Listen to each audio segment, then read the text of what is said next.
You have just been equalized. This is the Equalizer, Part 3. I don't know why it's a Part 3. I don't know why there are 3 of these. But it's directed by Antoine Fuqua. It stars Denzel Washington, Dakota Fanning, so it's also Man on Fire 2? Like, I don't know, was she in the sequel? Was she in part 2? They have a weird back history, and I can't remember the other Equalizer movies at all. I kind of remember them being like dark and gritty and just being like these like random revenge flicks that were just kind of like, yeah, it was fine. That's how I feel about the Equalizer. If you've been following my channel, you noticed that like I went back and watched all of the Expendables movies. I went back and watched all of the Mission Impossible movies. I went back and I watched all of the Indiana Jones movies. Did you see the lack of the first and second Equalizer films on my channel? Because it's kind of obvious. Yeah, I left them off. This was described also by a Media Solutions or something. I've never heard of them. And okay, I didn't hate it. I mean, there have been some other ones that have dropped, Diffuse being one of them, where I'm like, this is not great. And I hear it at the end. I'm like, oh, it's because it's a new company. Great. But Media Solutions, for what I think is their first outside the box, man, it took me a while. I can't even tell you who these writer. No, I did not remember their names. There are like 2 people listed as narrators, one as writer. You know, I had the first time with all of them. Like, this is like an entirely brand new team, but I didn't have a problem with it, especially when if you just start even at the top of the movie. There's a lot of great description just in that opening sequence, which is largely without dialogue, and they just get to sort of describe the mayhem, and like what the boy sees and people's reaction, and that was the best part of the movie. And then the movie brings Denzel Washington in, and then it just becomes, and you're like, why are you over here in Italy? What's going on? What is this? What did I did really feel like I really need to go back and watch Equalizer 2 because, again, it's been a while. It's interesting that he's never done sequels other than this. This is the one franchise he wants to do sequels to.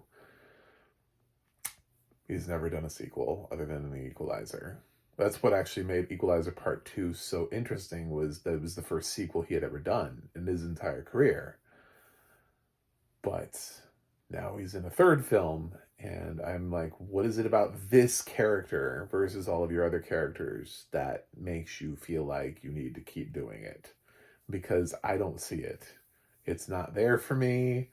There's also a TV show running at the same time, which is arguably at least the same quality, if not sometimes better than this movie's. Unless you just want violence, in which case, kudos, because this has violence. This has lots of bloody violence. Rated R for strong bloody violence. Yeah, so he's back, and he wakes up and he's kind of like shell-shocked, which makes me realize that if you have not seen previous Equalizer movies, I would not, because even for me, having seen them, I've seen them both once, I haven't repeated them, it was hard for me to kind of remember what had happened and who he helped in the last movie. And I'm like, I think he helped Dakota Fanning, but then I also have visions of Chloe Grace Moretz, and I remember him helping her, and I'm like, did he just help a young girl in every film of this universe? But yeah, but then again, it's easier to think of Denzel Washington and Dakota Fanning because of Man on Fire, so it's like he's already helped her once before. Anyway, yeah, so he's, recuperating, sort of like the beginning of that Extraction 2 or whatever. I love that everybody tried to say that that was a great action film, the ones that reviewed it, and no one put it in their top 10 list, and I felt so validated. I saw a whole bunch of people that were like, "Extraction 2 has, like, the best action sequences of all time," and then left it off the list. It wasn't even mentioned. They put their others on there, though. I saw a bunch of people putting, obviously John Wick Chapter 4 and some Sissus and some Mission. Everybody forgot Extraction opened this year, and I love it. I love it because I hated that movie. Um, but it kind of opens a little bit like Extraction 2 does, which is not a good sign. When we actually get to Denzel Washington, he's like, "Where am I? I've been injured." What? He's got to get his strength back. Basically, he goes about and he finds out that like the mob kind of controls way too many things, and uh, he works with Dakota Fanning's character, since Dakota Fanning is now clearly a grown ass woman. They work together to try to uncover the mob. It's really not that interesting. It's the plot. This is not a plot movie. This is a. Do you want to see Denzel Washington beat some people up and use enact vengeance and shoot some people in the face and just violence for violence sake? Then cool. This is that film. I didn't think the plot was that deep. David Denham is in this, which is odd.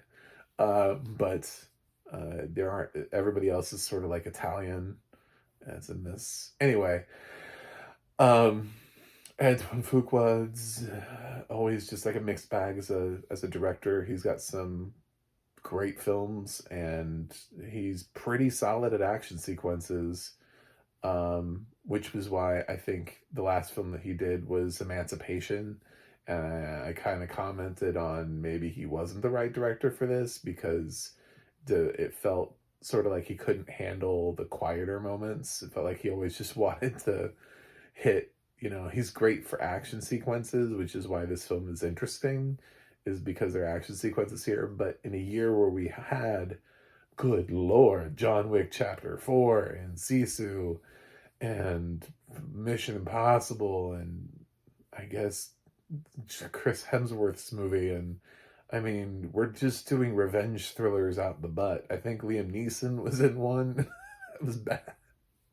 I didn't see it. I didn't see a Liam Neeson movie this year. Thank God. Yeah, so I don't know. I don't know why there's a part three. I don't feel like this is the need for this. This isn't like Return of the Jedi, where we're all like, "Oh, I'm so glad they closed off this storyline. Thank you.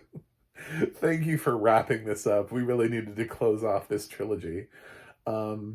Sometimes just the sequel's good. It's kind of what they were saying back when everybody was like, "Can we do a third 21 Jump Street?" And they were like, "No." Where would we go? That was the whole joke they made at the end of 22 Jump Street, was that they made fun of all of the possible sequels that they could have, and then they didn't do one because they were like, 1 and 2 is enough. You don't always need to make everything into a trilogy. This is kind of an example of that. If you like the first two films, you're probably going to like this, but you're probably also going to wonder, why are we still here? And I don't think this film really answered that question for me. I thought the audio description was fine. The media solutions, like I said, I don't want to spoil the film for you, but there's a scene that requires lots of description that starts off long before we actually see Denzel pop up. There's a scene and it has a lot of things to be described, and I thought it was very descriptive, and I thought the descriptions were good of where things happened and with whom. Like, trying to dodge spoilers here.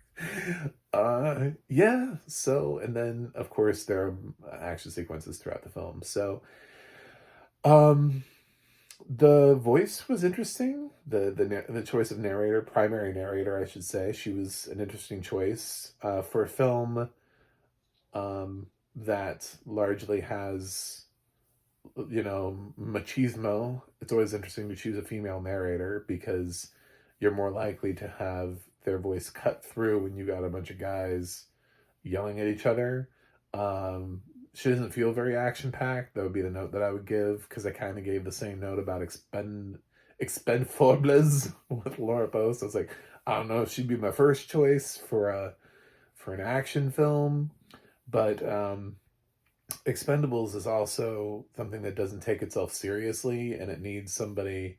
It kind of needs that William Michael Redmond thing where it feels like crazy shit's happening and this film is nonsensical. But Equalizer does take itself really seriously, and so does this narrator. So I don't know. I didn't mind it quite as much, but I did. It's a little passive, but it's fine. It's fine. It's. I'm not going to give this an award for narration, but for my first, I guess the reason why I'm talking about it so much is my first time with Media Solutions. So whatever they are, I thought they did a decent job, and I'm not terrified of the next thing that they're going to do. There are some other companies where every time they touch something now, I'm like, oh no, oh God, this is not going to be good. Anyway, so I'm optimistic. So thank you for that. But I hope this is the last one. I don't need any more. I think in another year where it wasn't up against tons of other revenge flicks. God, even Fast X has a revenge angle to it. It might have stood out more, but it doesn't stand out anymore. So I'm gonna give Equalizer Part 3 a C+. Anyway, it's on Netflix. You can, with audio description right now if you want to watch it, so feel free. But yeah, I hope you enjoyed this review. Please click subscribe.